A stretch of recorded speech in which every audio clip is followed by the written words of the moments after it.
3 മാസം കേൾക്ക് സുഹൃത്തുക്കളെ, 3 മാസം ടൈം എടുത്ത് ഞാൻ ഈ റോയൽ എൻഫീൽഡിൽ നിന്ന് ഹോണ്ടയിലേക്ക് എത്താൻ. ഹോണ്ട RS എന്ന് പറഞ്ഞ് ഓയിൽ ഫിൽറ്റർ നമ്മൾ പുറത്ത് അന്വേഷിച്ചാൽ ചിലപ്പോൾ കിട്ടാൻ സാധ്യതയില്ല. അതിന് നിങ്ങൾ ഒരു കാര്യം ചെയ്യേണ്ടതുണ്ട്. അപ്പം എൻ്റെ ചിലവ് അതോടുകൂടി ചുരുങ്ങി.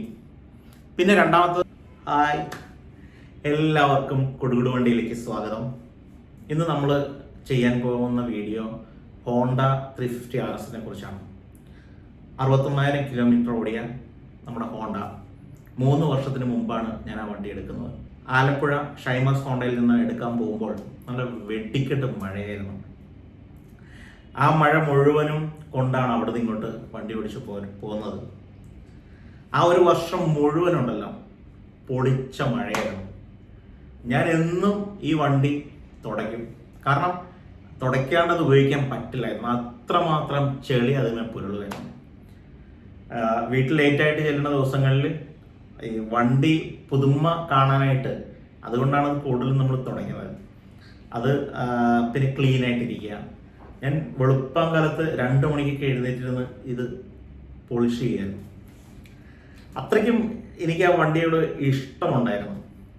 ഞാൻ ഈ വണ്ടി കൊണ്ടുവരുമ്പോൾ എൻ്റെ കയ്യിലിരിക്കുന്ന മറ്റൊരു വണ്ടിയുണ്ട്, റോയൽ എൻഫീൽഡ് ക്ലാസിക് 350. ആ വണ്ടി 6-7 വർഷം ഞാൻ ഉപയോഗിച്ചു. അതിനുശേഷമാണ് ഈ ഹോണ്ട വരുന്നത്.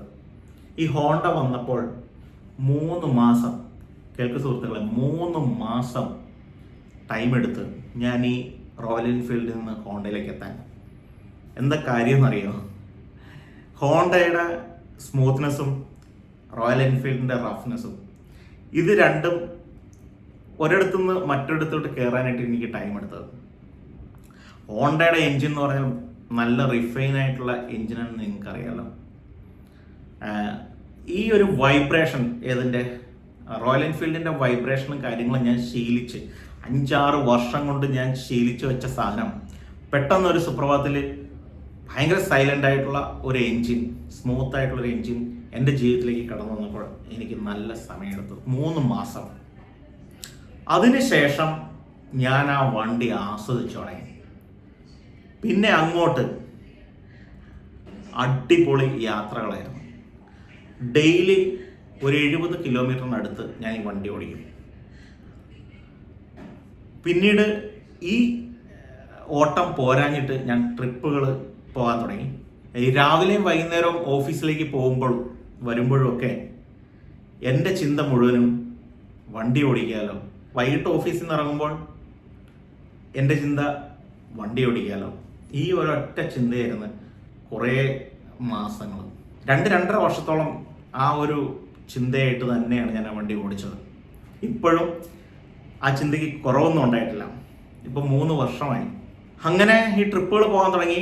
ഞാൻ ആദ്യം പഴനി, മധുര, പിന്നെ ബാംഗ്ലൂർ, ഹൈദരാബാദ്, നാഗ്പൂർ വഴി ജബൽപൂർ, മിർസാപൂർ, ബനാറസ്.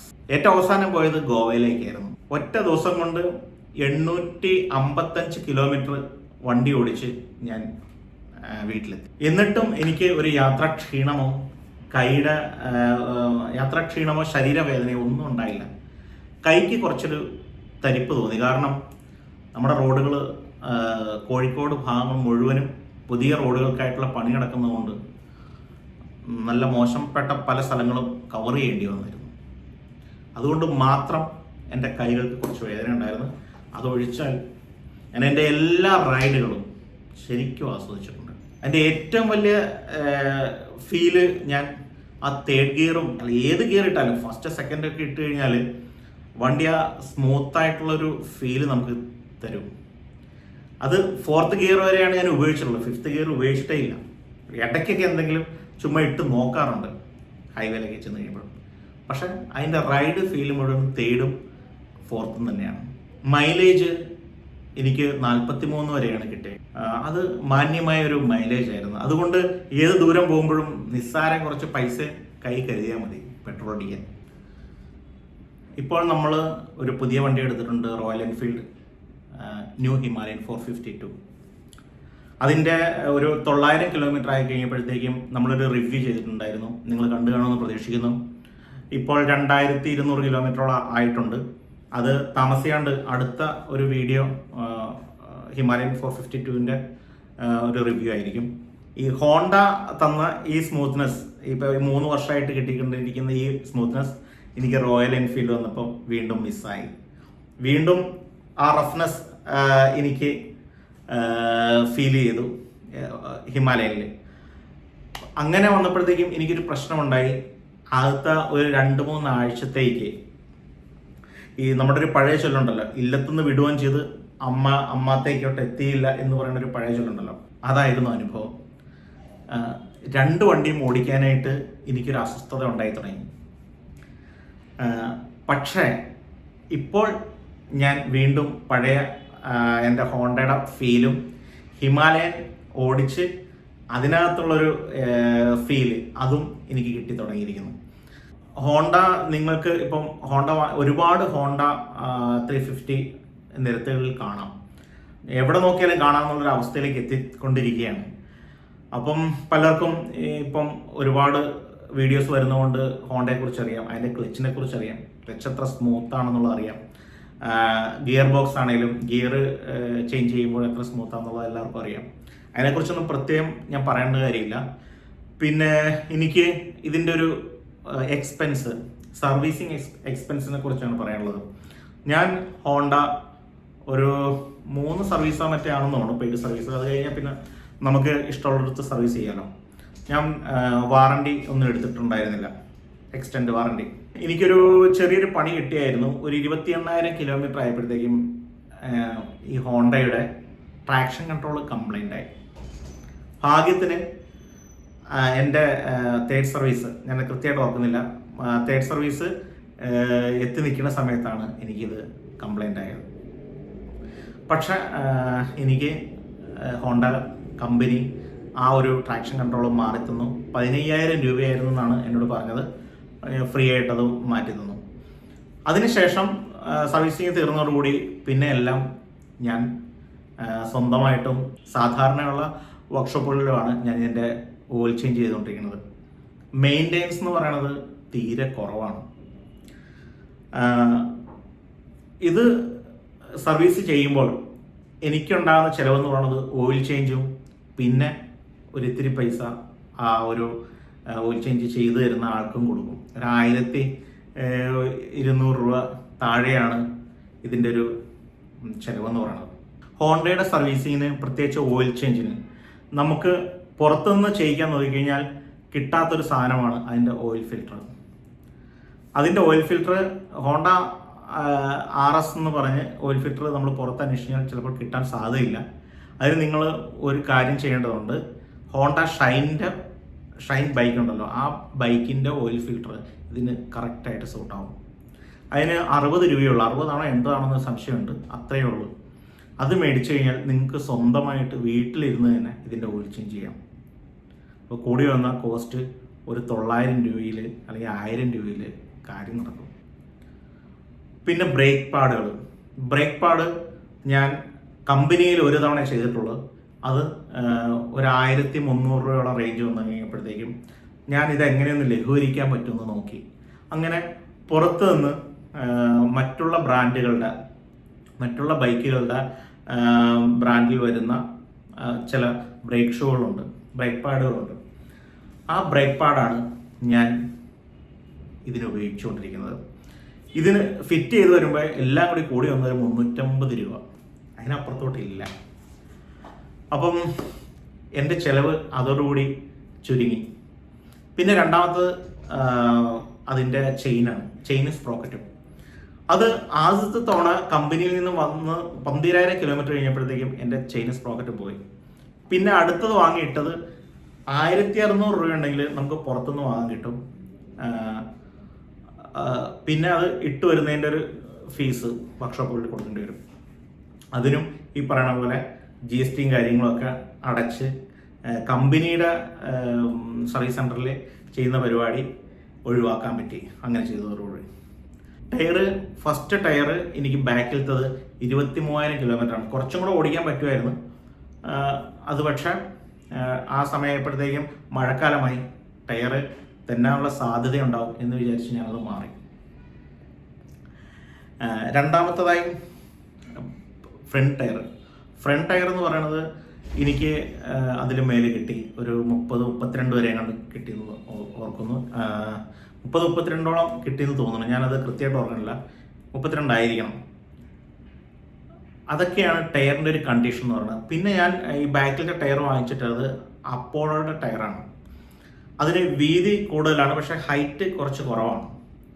അപ്പം ഈ ടയറിൻ്റെ ഒരു പ്രശ്നം എന്ന് പറഞ്ഞാൽ അപ്പോളോയുടെ മാത്രമല്ല, ഈ ഹോണ്ടയുടെ ഈ ബാക്കിലെ ടയറിൻ്റെ ഒരു പ്രശ്നം എന്ന് പറഞ്ഞാൽ ഇത് കുറച്ച് വീതി കൂടിയ ടയറായതുകൊണ്ട് നമ്മുടെ ഈ റോഡിലുള്ള എന്തെങ്കിലും ഒരു ചെറിയ ടാറിങ് ഒരല്പം പൊങ്ങി നിൽക്കുന്ന ഭാഗങ്ങളിൽ കയറി കഴിഞ്ഞാൽ ഇവനൊന്ന് ചെറുതായിട്ട് സ്ലിപ്പാവും.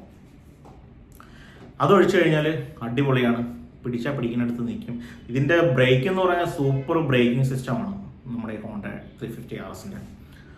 അത് നമുക്ക് വളരെ കോൺഫിഡൻ്റ് ആയിട്ട് തന്നെ നമുക്കത് ബ്രേക്ക് പിടിക്കുന്നിടത്ത് നമുക്ക് വണ്ടി നിർത്താൻ സാധിക്കും. സീറ്റ്, ഞാൻ ഒരു ട്രിപ്പ് പോയത്, ഏറ്റവും വലിയൊരു ട്രിപ്പ് എന്ന് പറയുന്നത് ബനാറസിലേക്ക് പോയതായിരുന്നു. ഞാൻ വിചാരിച്ചു നമ്മുടെ ബാക്കൊക്കെ പൊള്ളി നാശമാകും, വേദന കൊണ്ട് ഇരിക്കാൻ മേലാത്ത അവസ്ഥകളുണ്ടാവും എന്നൊക്കെ വിചാരിച്ച് ഞാനൊരു തലയണയൊക്കെ ആയിട്ടാണ് യാത്ര ചെയ്തത്. പക്ഷെ ഒന്നും വേണ്ടി വന്നില്ല. എനിക്ക് ഈ വണ്ടി ഓടിച്ച സമയത്ത് ബാക്കിൽ നിന്നുള്ള ഒരു പെയിനും എനിക്ക് ഫീൽ ചെയ്തില്ല സീറ്റിൻ്റെ ഭാഗത്തുനിന്ന്. എനിക്ക് ശാരീരികമായിട്ട് ഒരു ക്ഷീണം തോന്നുന്ന സമയത്ത് ഞാൻ എൻ്റെ കാലുകൾ ഫുൾ, എനിക്ക് ഹൈറ്റ് ഒരു 5.4 മറ്റാണ്, 4 or 5 ആയിരിക്കും. അപ്പോൾ ആ ഒരു ഹൈറ്റ് ഉള്ളത് കൊണ്ട് എൻ്റെ കാലൊക്കെ കുറച്ചും കൂടെ നീട്ടി നിലത്തോട്ട് റോഡിലേക്ക് ഇറക്കിയിടാൻ പറ്റും. അങ്ങനെ നിന്നുകൊണ്ട് നിവർന്ന് നിന്ന് ഈ കാല് മുഴുവനും 2 സൈഡിലേക്ക് ഇട്ട് വണ്ടി ഓടിച്ച് ശരിക്കും റിലാക്സ് ചെയ്തത്. അങ്ങനെയൊക്കെയാണ് ഞാൻ ആ ട്രിപ്പ് മെയിൻറ്റെയിൻ ചെയ്തത്. എൻ്റെ ചിന്തയിൽ ഇത്രയും വലിയൊരു ദൂരം എങ്ങനെ ഞാൻ വണ്ടി ഓടിക്കും, ഒരു ദിവസം എത്ര കിലോമീറ്റർ എനിക്ക് ഓടിക്കാൻ പറ്റും എന്നുള്ളത് വലിയൊരു കൺഫ്യൂഷനായിരുന്നു. ഞാൻ പലരോടും ചോദിച്ചു. പലരും എനിക്ക് തന്ന മറുപടി ഒരു 450-500 കിലോമീറ്റർ വരെ ഓടിക്കുക, അതിനുശേഷം സന്ധ്യ ആകുന്നതിന് മുമ്പ് തന്നെ ഒരു റൂം എടുത്ത് നമ്മൾ തങ്ങുക എന്നുള്ളതായിരുന്നു. പക്ഷേ ഞാൻ ഓടിച്ച കിലോമീറ്ററുകൾ 750-800 കിലോമീറ്ററോളം ഒരു ദിവസം ഞാൻ വണ്ടി ഓടിച്ചിട്ടുണ്ട്. ഒരു ക്ഷീണവും തോന്നിയിട്ടില്ല. ഞാൻ കിടക്കുന്നത്, ഈ യാത്ര കഴിഞ്ഞ് ചെന്ന് റൂം എടുത്ത് കിടക്കുന്നത് 12 മണിക്കാണെങ്കിൽ ഞാൻ 2-2:30 ആകുമ്പോൾ ഉണരും, കുളിച്ച് റെഡിയായി പാക്കെല്ലാം ചെയ്ത്, ഈ പാക്ക് ചെയ്ത് വണ്ടിയെ കയറ്റാനാണ് ഏറ്റവും കൂടുതൽ ടൈം എടുക്കുന്നത്. ചിലത് നമ്മൾ പാക്ക് ചെയ്ത് ചില സാധനങ്ങൾ ഈ പാക്കിനകത്തായി പോകും. അത് നമ്മൾ വണ്ടിയെ കയറ്റി വെച്ച ശേഷം കുറച്ച് കഴിയുമ്പോൾ പറയണം ഇത് അകത്തായി പോയാലോ, ചിലപ്പോൾ താക്കോലായിരിക്കും, ഇയർഫോൺ ആയിരിക്കും, മൊബൈലായിരിക്കും, പിന്നെ രണ്ടാമത് അത് തുറക്കേണ്ട അവസ്ഥ വരാറുണ്ട്. പക്ഷേ യാത്രകളെല്ലാം അതിമനോഹരമാണ്. ഹോണ്ട എടുക്കുന്നവരോട് പ്രത്യേകിച്ച് ഞാൻ പറയുകയാണ്, ഇത് മെയിൻ്റെനൻസ് വളരെ കുറവുള്ള ഒരു അടിപൊളി വണ്ടിയാണ്. ഈ ചെയിനും സ്പ്രോക്കറ്റും എനിക്ക് 12,000 കിലോമീറ്റർ ആദ്യത്തെ തവണ കിട്ടിയിട്ടുണ്ടായിരുന്നുള്ളൂ. പിന്നെ ഞാൻ അടുത്ത തവണ ശ്രദ്ധിച്ചു, ഞാൻ ലൂബൊക്കെ കറക്റ്റായിട്ട് ചെയ്തു. അത്തവണ എനിക്ക് 15,000-16,000 കിലോമീറ്ററിനടുത്ത് കിട്ടി. പക്ഷേ എനിക്കൊരു കാര്യം മനസ്സിലായത്, നമ്മൾ ലൂബ് ചെയ്ത് ക്ലിയർ ആയിട്ട് ഈ ചെയിൻ ഉപയോഗിച്ചാലും ഒരു 15,000 കിലോമീറ്റർ കഴിഞ്ഞു കഴിഞ്ഞാൽ നമുക്ക് ഈ വണ്ടി കൈ കൊടുക്കുമ്പോൾ നമുക്ക് കിട്ടുന്ന ആ ഒരു പവർ അതിന് കുറവ് വരുന്നതായിട്ട് എനിക്ക് ഫീൽ ചെയ്തു. ഞാൻ ആ ചെയിൻ മാറ്റിയിട്ട് കഴിഞ്ഞപ്പോഴത്തേക്കും വീണ്ടും പഴയ പവറിലേക്ക് കയറിയതായിട്ടാണ് എനിക്ക് ഫീൽ ചെയ്തത്. എനിക്കിതിനെക്കുറിച്ച് കൂടുതൽ അറിയില്ല, എൻ്റെ ഒരു അനുഭവം അതാണ്. ലൈറ്റിൻ്റെ കാര്യം പറയുകയാണെങ്കിൽ ലൈറ്റ് കുറച്ച് ശോകമാണ്. ഞാൻ ഓൺലൈൻ വഴി മേടിച്ച 2 ലൈറ്റുകളാണ് ഫിറ്റ് ചെയ്തേക്കുന്നത്. പക്ഷേ അടിപൊളി ലൈറ്റാണ്, വളരെ നിസ്സാര പൈസയ്ക്ക് അടിപൊളി ലൈറ്റുകളായിരുന്നു. അപ്പോൾ ഇതൊക്കെയാണ് ഹോണ്ട 350യുടെ കൊച്ചു കൊച്ചു വിശേഷങ്ങൾ. നിങ്ങൾക്ക് എന്തെങ്കിലും അഭിപ്രായങ്ങൾ അറിയണമെന്നുണ്ടെങ്കിൽ കമൻറ്റ് ചെയ്യുക. എന്നെക്കൊണ്ട് അറിയാവുന്ന കാര്യങ്ങളൊക്കെ ഞാൻ പറഞ്ഞുതരാം. അപ്പോൾ വീഡിയോ ഇഷ്ടമായാൽ ലൈക്ക് ചെയ്യുക, സബ്സ്ക്രൈബ് ചെയ്തിട്ടില്ലെങ്കിൽ സബ്സ്ക്രൈബ് ചെയ്യുക. അടുത്തൊരു വീഡിയോയുമായി വീണ്ടും വരുന്നതായിരിക്കും. ബൈ.